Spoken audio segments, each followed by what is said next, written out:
सभी पत्रकार बंधुओं को नमस्कार। पिछले कई दिनों से भारतीय जनता पार्टी के लोग राम जन्मभूमि ट्रस्ट में जमीन के नाम पर जो घोटाला हुआ, जो भ्रष्टाचार हुआ,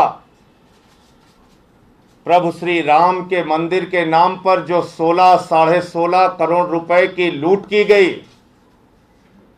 उन पर कार्रवाई करने के बजाय पूरी की पूरी Bharatiya Janata party property dealers के पक्ष में खड़ी हो गई, चंदा चोरों के पक्ष में खड़ी हो गई, भ्रष्टाचारियों के पक्ष में खड़ी हो गई। और आज मैं इस देश के करोड़ों राम भक्तों से कहना चाहता हूं, वो करोड़ों लोग जो जिन लोगों ने बड़ी बड़ी आस्था और विश्वास के साथ मर्यादा पुरुषोत्तम भगवान श्री राम के मंदिर के लिए चंदा दिया,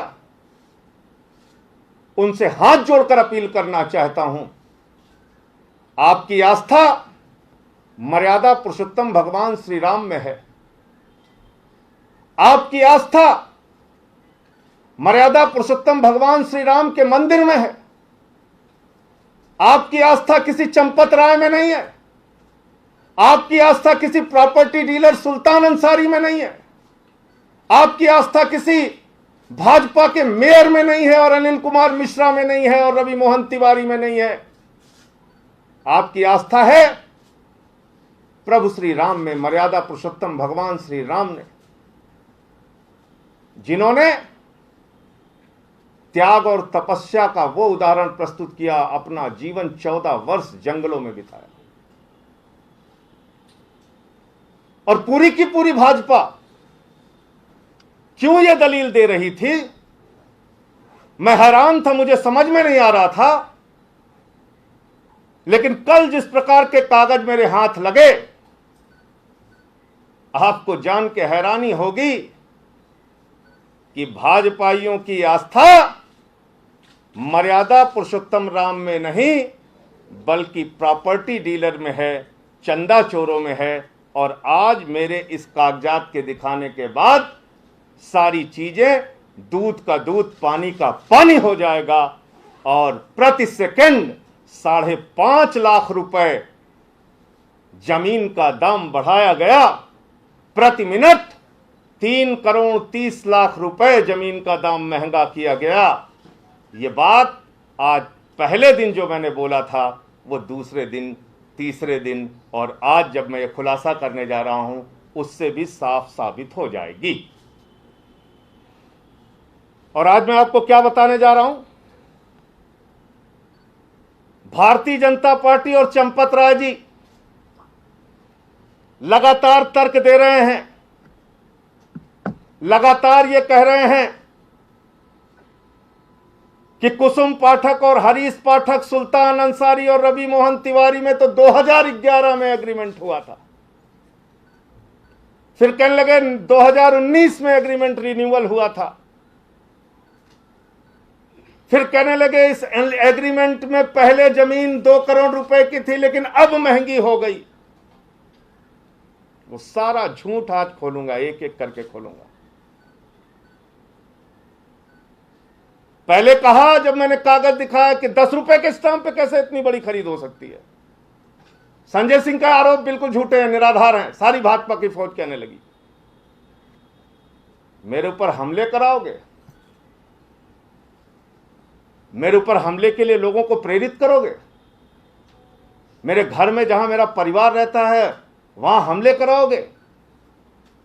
भाजपा के लोगों में आपसे कहना चाहता हूं 1000 हमले कराओ, लेकिन मैं हाथ जोड़ के इस देश के करोड़ों राम भक्तों से जिनकी प्रभु श्री राम में आस्था है उनसे अपील करना चाहता हूं, इन चंदा चोरों को पहचानिए और इनके खिलाफ आवाज उठाइए, इनके कहने पर गुमराह मत होइए। जिस एग्रीमेंट का जिक्र ये लोग बार बार करते हैं, दरअसल वो एग्रीमेंट 18 मार्च 2021 को कैंसिल हो चुका है। ये उसका निरस्त पत्र है मेरे हाथ में। 18 मार्च 2021 को ये एग्रीमेंट पहले कैंसिल किया जाता है, फिर 2 करोड़ रुपए में सुल्तान अंसारी और रवि मोहन तिवारी के नाम पर शाम को 7:10 पे लिखा जाता है और शाम को 7:15 पर इन्हीं लोगों से 18.5 करोड़ रुपए में जमीन खरीद ली जाती है। यह है वो निरस्त पत्र, एग्रीमेंट का निरस्त पत्र जो मेरे हाथ में है इस वक्त, और मैं एक एक करके बताना चाहता हूं। ये 2 करोड़ रुपए में जमीन का एग्रीमेंट हुआ था और इसके लिए 50 लाख रुपए एडवांस दिया गया था। 50 लाख रुपए एडवांस देने वाले और 9 लोगों के साथ एग्रीमेंट करने वाले लोग कौन थे? पहला पक्ष कौन है? हरीश पाठक और कुसुम पाठक, और गाटा संख्या क्या है? वही 243, वही 244, वही 246। पहले पक्ष का नाम पढ़िए। पहला पक्ष है हरीश पाठक, पहला पक्ष है कुसुम पाठक, हरीश पाठक। ये 2 नाम मैंने आपको दिखा दिया। अब आते हैं दूसरा पक्ष, जिन 9 लोगों के साथ एग्रीमेंट हुआ। जिन 9 लोगों के साथ एग्रीमेंट हुआ उनका नाम मैं एक एक करके पढ़ के बताता हूं। वो दूसरा पक्ष कौन है? इच्छाराम सिंह, विश्व प्रताप उपाध्याय, इच्छाराम सिंह, विश्व प्रताप उपाध्याय, मनीष कुमार, पुत्र राम तीरथ, सूबेदार दुबे, पुत्र राम सूरत दुबे,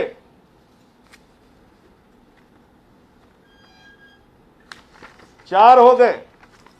5वां बलराम यादव, पुत्र तुलसीराम यादव, 6वां राजेंद्र प्रसाद यादव, पुत्र छेदीलाल, और 7वां, 8वां और 9वां रविंद्र कुमार दुबे 7वां, सुल्तान अंसारी 8वां, रवि कुमार दुबे 7वां, सुल्तान अंसारी 8वां, और 9वां नाम भी पढ़ दूं, नहीं तो आप लोग कहेंगे कि संजय सिंह ने रवि मोहन तिवारी का नाम छिपा लिया।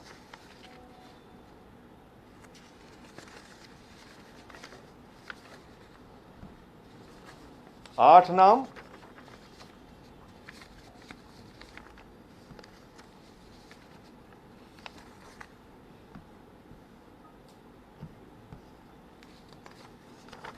इसमें कुल 9 नाम है।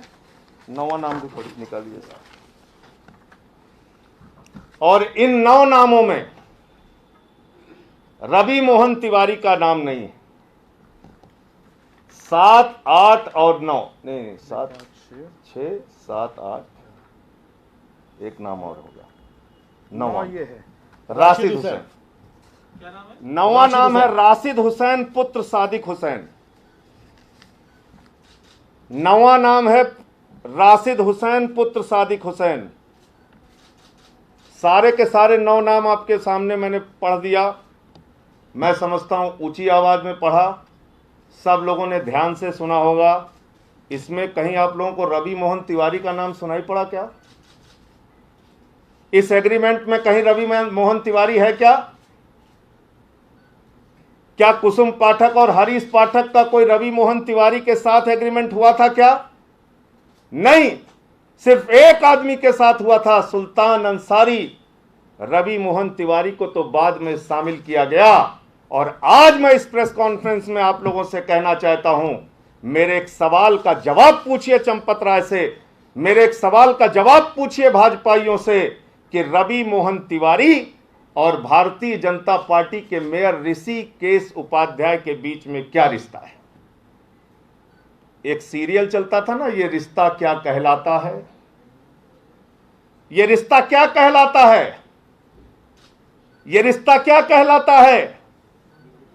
यानी रवि मोहन तिवारी का नाम बाद में शामिल किया गया, पैसे के भ्रष्टाचार के लिए शामिल किया गया, और 18 मार्च को जो रजिस्ट्री कैंसिल हुई, 18 मार्च को ही वही रजिस्ट्री सुल्तान अंसारी और रवि मोहन तिवारी के नाम शाम को 7:10 पर 5 करोड़ 80 लाख की मालियत 2 करोड़ में खरीदी गई और 7:15 पर यही जमीन 18.5 करोड़ रुपए में राम जन्मभूमि के ट्रस्ट के महासचिव चंपत राय जी को बेच दी गई।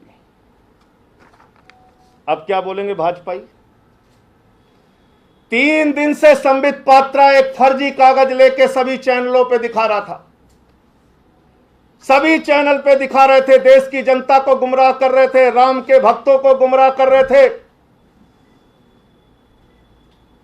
राम मंदिर के निर्माण में अगर कोई सबसे बड़ी बाधा पहुंचा रहा है तो ये करोड़ों रुपए का चंदा चोरी करने वाले लोग पहुंचा रहे हैं। आम आदमी पार्टी और हम सारे लोग चाहते हैं राम का मंदिर जल्द से जल्द बनना चाहिए। अगर आज राम मंदिर के निर्माण में रोक है तो उसकी एकमात्र वजह है चंदा चोरी, भ्रष्टाचार, राम के नाम के पैसे की लूट। भारतीय जनता पार्टी को, ट्रस्ट के सारे लोगों को, पूरे दुनिया में रहने वाले हिंदुओं से हाथ जोड़कर माफी मांगनी चाहिए और ये 16.5 करोड़ रुपए वापस होना चाहिए और उन बेईमानों को गिरफ्तार करके जेल में डालना चाहिए और मंदिर का निर्माण जल्द से जल्द होना चाहिए। यह आम आदमी पार्टी की मांग है। चंदा चोरी करोगे तो राम, प्रभु श्री राम का मंदिर कैसे बनेगा। रवि मोहन तिवारी और सुल्तान अंसारी के अकाउंट की जांच की जाए। 18 मार्च 2021 को जो 17 करोड़ उनके खातों में गया, वो पैसा क्या हुआ, फिर कहां कहां ट्रांसफर हुआ, इसकी जांच कराई जाए। भारतीय जनता पार्टी के ऐसे दुर्दिन आ गए, मैंने कभी कल्पना नहीं किया था कि भाजपा का एक प्रवक्ता संबित पात्रा प्रॉपर्टी डीलर सुल्तान अंसारी के पक्ष में खड़ा हो जाएगा, प्रॉपर्टी डीलर रवि मोहन तिवारी के पक्ष में खड़ा हो जाएगा, चंदा चोरी करने वाले चंपत राय, अनिल कुमार मिश्रा, ऋषिकेश उपाध्याय भाजपा के मेयर के पक्ष में खड़ा हो जाएगा। अरे मोदी जी के पक्ष में बोलते बात समझ में आती, योगी जी के पक्ष में बोलते तब भी बात समझ में आती, तुम्हारी पार्टी के मुख्यमंत्री हैं। इतने दुर्दिन आ गए, तुम्हारे भाजपाइयों प्रॉपर्टी डीलर्स के पक्ष में खड़े हो रहे हैं और तर्क क्या दे रहे हैं। कह रहे साहब चंपत राय जी अविवाहित हैं। तो भैया पत्रकार बंधु जितने लोग यहां बैठे, मैं आपसे पूछना चाहता हूं, क्या आपकी पत्नियां आपको भ्रष्टाचार करना सिखाती हैं? क्या इस देश में ईमानदार रहने के लिए अविवाहित रहना पड़ेगा? यह भारतीय जनता पार्टी की थ्योरी है, यह इस देश की करोड़ों महिलाओं का अपमान है। भाजपा की थ्योरी है जो अविवाहित है वो ईमानदार है। क्या कहा था चंपत राय जी ने पहले दिन आप लोगों से? वो वीडियो मैं आपको दिखा के अपनी बात खत्म करूंगा, फिर आपके जितने सवाल होंगे। और मैं इसीलिए एक ही बात कह रहा था बार बार, एक ही बात कह रहा था बार बार कि भाई रजिस्ट्री में कहां है पूर्व एग्रीमेंट का जिक्र, रजिस्ट्री में कहां है पूर्व एग्रीमेंट का जिक्र, इस बैनामे में कहां है पूर्व एग्रीमेंट का जिक्र। मैं बार बार चिल्ला चिल्ला के कह रहा था, क्योंकि पूर्व का एग्रीमेंट तो कैंसिल हो चुका था। वो एग्रीमेंट तो कैंसिल हो चुका था, वो तो निरस्त हो चुका था। 18 मार्च 2021 को ही निरस्त किया गया था। तो जब एग्रीमेंट निरस्त हो गया, इसका मतलब जमीन मुक्त हो गई। इसका मतलब हरीश पाठक और कुसुम पाठक किसी भी प्रकार के एग्रीमेंट से मुक्त हो गए। इसका मतलब हरीश पाठक और कुसुम पाठक अगर वो जमीन बेचते तो सीधे राम मंदिर के लिए ट्रस्ट को 2 करोड़ रुपए में सीधा बेचते। 2 करोड़ रुपए में सीधा बेचते। वो सुल्तान अंसारी और रवि मोहन तिवारी को क्यों बेचते? 16.5 करोड़ रुपए की चोरी और भ्रष्टाचार के लिए यह खेल हुआ। प्रति सेकंड 5.5 लाख रुपए और प्रति मिनट 3 करोड़ 30 लाख रुपए की चोरी के लिए सब कुछ हुआ। यह तो एग्रीमेंट ही कैंसिल हो गया। यही तो मैं सवाल पूछ रहा था, लेकिन भाजपाई झूठ पे झूठ बोले जा रहे थे, झूठ पे झूठ बोले जा रहे थे। मैं हैरान था। वो बड़े कॉन्फिडेंस से कहते हैं, चिल्ला चिल्ला के झूठ बोलते हैं। तो ये एग्रीमेंट कैंसिल हो गया था, इसीलिए इस बैनामे में इसका कोई जिक्र नहीं था, वरना ये लिखा होता कि 50 लाख की पेशगी ली गई। अब यहां तो 2 करोड़ रुपए ट्रांसफर हुआ है, 1.5 करोड़ ट्रांसफर होता बैनामे में। तो ये बात थी। तो अब मैं दिखाता हूं, चंपत राय जी ने पहले दिन कितने भोले बालक की तरह सामने आके, पहली बात तो उन्होंने कहा मेरे ऊपर 100 साल से आरोप लग रहा है, यानी पैदा होने से पहले लोग उनको जानते थे कि ये आरोपी हैं। उनके जन्म से पूर्व उनको जानते थे कि वो आरोपी हैं। कह रहे थे 100 साल से, मतलब जब वो पैदा भी नहीं हुए थे तब से आरोप लग रहा है उनके ऊपर। देखिए इनकी असलियत देखिए। कह रहे थे मैं स्टडी करूंगा। I accept, I ready, you also. Champat का बयान You do it. आप अपना काम करिए, हम अपना काम आपको कॉन्ट्रैक्ट है तो उसका पालन करने की आवश्यकता नहीं करना। अभी स्टडी करेंगे। ये क्या कह रहे हैं, एक मिनट रुक देना। ये कह रहे हैं, पहला झूठ इनका दिखाइए। इनसे जब आप लोगों ने पूछा तो ये कह रहे हैं कि हम स्टडी करेंगे, यानी ये बेचारे भोले बालक हैं, इनको कुछ नहीं पता था। जैसे ही आप लोगों ने कैमरा लगाया, चंपत राय जी जो बहुत जो तपस्वी हैं, त्यागी हैं, अविवाहित हैं, और भाजपा की थ्योरी है कि ईमानदार रहने के लिए आप लोगों को अविवाहित रहना पड़ेगा, तो वो कह रहे हैं कि हम स्टडी करेंगे इस पेपर की। आगे बढ़िए। नहीं करना, अभी स्टडी करेंगे। झूठ नंबर 2 देखिए। You cannot have that agreement stamped on a paper with a 10 rupee stamp. This agreement copy which Sanjay Singh has been showing to the media has a 10 rupee stamp on it. You cannot have a land agreement of 18.5 crores on a 10 rupee stamp paper. So clearly this is fraud.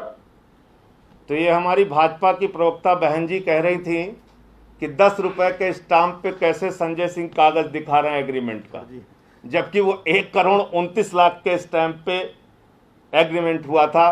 आजकल ई stamp निकलता है, digital India है, लेकिन बहन जी को पता नहीं था और भाजपा में काम करती हैं तो झूठ बोलने के लिए कहा गया होगा, तो इसलिए बहन जी ने झूठ बोला। ये दूसरा झूठ। 17/9/2019। अब सुनिए, एक मिनट अब सुनिए, एक मिनट रुको। कुछ चंपत राय अब सुनिए, जो चंपत राय कहते हैं हम स्टडी करेंगे, हमें कुछ नहीं पता, उनके बारे में ये सुल्तान अंसारी प्रॉपर्टी डीलर क्या कह रहा है, सुनिए ध्यान से। 17/9/2019 इसको जो है हम लोगों ने 9 लोगों ने इसका एग्रीमेंट कराया अपने नाम 2019 में। 19 में तो क्या रेट आया? 2 करोड़ रुपया 19 में जो इसका रेट आया। 1 करोड़ से 2 करोड़ कैसे हुआ? क्योंकि समय इतना अंतराल जो है बढ़ा, उसके हिसाब से जिससे हमारे एग्रीमेंट हुआ उससे ये डील हुई कि भाई हम 2 करोड़ में देंगे, 1 करोड़ में हम नहीं देंगे। सर्किल बढ़ गया, 2 करोड़ रुपया में हमारी उनकी डील हो गई। फिर 2019 को चलिए 2 करोड़ है, ठीक है। अब इसके बाद के ट्रस्ट आपके कब संपर्क में आया है? उसके बाद जब ट्रस्ट हमसे आज से 3-4 महीना पहले जब बात हमारी हुई, तो कई चक्र में बात हुई हमारे उनसे कि हमको ये जमीन लेना है।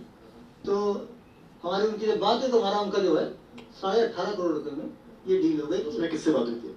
हमारे चंपत राय जी थे और ट्रस्ट के 2-3 सदस्य और थे, जिसको हम नहीं जानते हैं क्या है।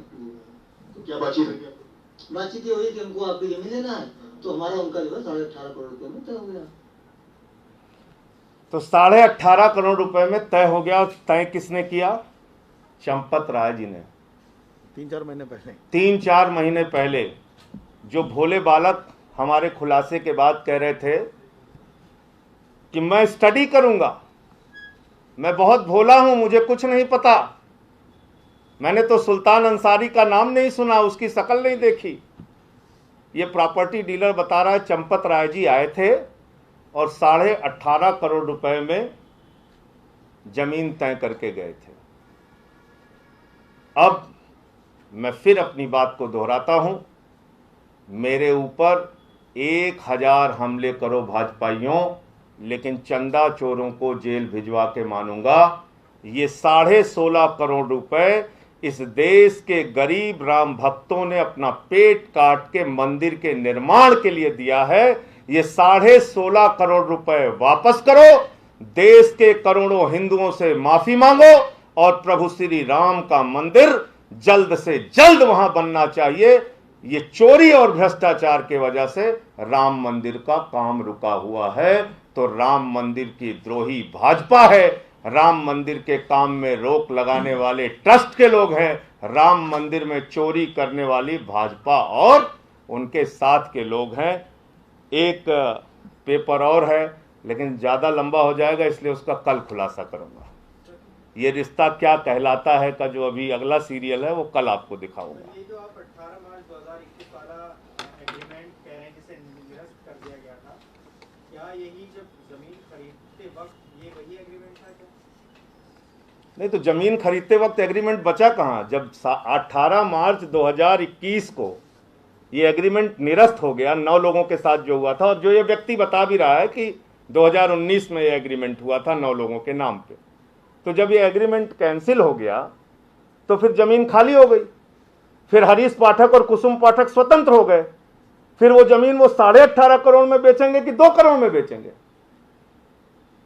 इसका मतलब अगर ट्रस्ट सीधे उनसे बात करता तो 2 करोड़ में लेता, 18.5 करोड़ में क्यों लेता? क्योंकि 2 करोड़ में एक फ्रेश जमीन 18.5 करोड़ की कोई महामूर्ख आदमी या तो बेचेगा या तो फिर पागल होगा। दो ही परिस्थिति हो सकती है। 18.5 करोड़ की जमीन 2 करोड़ में बेचने के लिए या तो आदमी का मूर्ख होना जरूरी है या पागल होना जरूरी है। और मैं समझता हूं हरीश पाठक और कुसुम पाठक तो ऐसे हैं नहीं। तो जब वो कैंसिल हो गई एग्रीमेंट तो वो तो स्वतंत्र थे ना, उस जमीन को 18.5 करोड़ में बेचते, उन्होंने 2 करोड़ में क्यों बेची? इसलिए मैं कह रहा हूं फिर से, सुल्तान अंसारी और रवि मोहन तिवारी के अकाउंट की जांच कीजिए। जो पैसा उनके 17 करोड़ रुपए उनके खाते में गया, और बताइए 18.5 करोड़ रुपए की आमदनी हो जा रही है और उस पर इनकम टैक्स वाले भी चुपचाप बैठे हुए थे। वो संजय सिंह के प्रेस कॉन्फ्रेंस का इंतजार कर रहे थे कि जब ये खोलेंगे तब हम इनसे पैसा वसूलेंगे। संजय जी, इस तरह के एग्रीमेंट कितनी बार कैंसिल हुए हैं इस विवाद में, इस भूमि विवाद में? और साथ में ये कहा जा रहा है कि जो उस जमीन की जो कीमत है सर्कल रेट के हिसाब से वो 5 करोड़ से अधिक है। वो ऐसे में 2 करोड़ से सस्ता या 2 करोड़ में कोई कैसे दे देता? इसका क्या असर है? पहली बात तो अब पुरानी सारी बातें खत्म ही कर दीजिए। अब कब एग्रीमेंट हुआ, कब कैंसिल हुआ, कब हुआ, कब नहीं हुआ, कब सोए, कब जागे, कब क्या किया, वो पुरानी सारी दास्तां और बात खत्म करते हैं। बात करते हैं 18 मार्च की ना, जिस दिन वो जमीन बेची गई उस दिन सारे एग्रीमेंट खत्म कर दिए गए, निरस्त कर दिए गए। और इसीलिए इस बैनामे के कागज में लिखा है, जो मैं 3 दिन से चिल्ला रहा हूं, लेकिन मैं हैरान भी था कि क्यों इतने भाजपाई बार बार झूठ बोल रहे हैं। इसमें कहीं नहीं लिखा हुआ है, इसीलिए इस जमीन पे लिखा हुआ है जब ये रजिस्ट्री हुई कि ये जमीन सभी प्रकार के भारों और प्रभारों से मुक्त है, इसलिए कि एग्रीमेंट कैंसिल हो चुका था उसी दिन, इसलिए लिखा हुआ है। यही मैं दिखा रहा था, बार बार यही कह रहा था कि साहब रजिस्ट्री में लिखा होना जरूरी है, रजिस्ट्री में लिखा होना जरूरी है। तो इसमें तो कहीं लिखा नहीं था, इसलिए कि एग्रीमेंट कैंसिल हो गया था। और सर्किल रेट का मतलब होता है जमीन का मूल्य जो योगी आदित्यनाथ जी की सरकार तय करती है।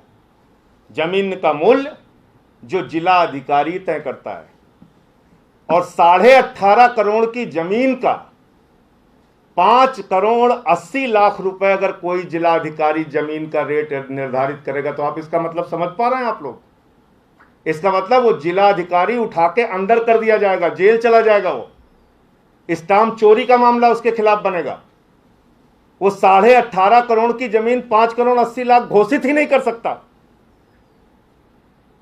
18.5 करोड़ की जमीन 5 करोड़ में अगर वो सर्किल रेट निर्धारित करेगा, इसका मतलब वो स्टाम्प की चोरी करवाना चाहता है। सर्कल रेट पहले डिसाइड हो गया था संजय जी। 18 मार्च आप तो इतने सीनियर पत्रकार हैं भाई। 18 मार्च 2021 की लिखा पढ़ी में लिखा हुआ है 5,80,00,000। इसका मतलब 18 मार्च 2021 की मालियत, 18 मार्च 2021 की कीमत, 18 मार्च 2021 का सर्किल रेट 5,80,00,000। और स्पष्ट शब्दों में समझा दूं, 1857 का नहीं, 18 मार्च 2021 की मालियत और कीमत उस जमीन की 5,80,00,000 थी, जिसको आदित्यनाथ जी ने निर्धारित किया था और जिसको वहां के जिलाधिकारी ने निर्धारित किया था, उनकी सरकार ने निर्धारित किया था। तो बहुत महंगा खरीदते। पहली बात तो दान पुण्य की जमीन को, तो दान पुण्य के चंदे को तो आपको कम में खरीदना चाहिए। तो बहुत महंगा अगर आप खरीदते तो 5,80,00,000 में खरीद लेते। और फिर मुझे कहना पड़ता है भाजपाई की झूठ एजेंसियों को। वो कह रहे थे मुआवजा दिया, मुआवजा दिया। अरे भैया, मुआवजा सरकार देती है, ट्रस्ट नहीं देता है। ट्रस्ट थोड़ी मुआवजा देता है, सरकार देती है। और आप पता कर लीजिएगा, ग्रामीण जमीनों के अधिग्रहण में मुआवजा होता है 4 गुना, शहरी जमीनों के अधिग्रहण में मुआवजा होता है 2 गुना। और कितनी पढ़ाई कर करके मैं बताऊं। ग्रामीण जमीनों के अधिग्रहण का मुआवजा सरकार अगर करती है तो 4 गुना दाम, और शहरी जमीन का अधिग्रहण करती है तो 2 गुना दाम। और इसीलिए जेवर का शहरीकरण किया गया, क्योंकि किसानों को 4 गुना मुआवजा ना देना पड़े। पहली बात, ट्रस्ट के ऊपर कौन सा मुआवजे का नियम लागू होता है? वो तो सरकार के ऊपर लागू होता है। और कोई प्रश्न? इसमें आपके पास अपने खुद का दस्तावेज है और आप कह रहे हैं कि इसमें बहुत बड़ी गड़बड़ हुई है, तो कोर्ट क्यों नहीं चले जाते हैं? आपको लगता है कि ये आपका अच्छा सवाल है। मैं प्रतीक्षा कर रहा था कि भारत की सरकार, भारतीय जनता पार्टी इतने बड़े खुलासे के बाद कुछ तो शर्म दिखाएगी, कुछ तो कार्रवाई करेगी। लेकिन अब 3 दिन बीत गए, मुझे पता चल गया कि इन भाजपाइयों की आस्था प्रभु श्री राम में नहीं है, प्रॉपर्टी डीलर्स में है।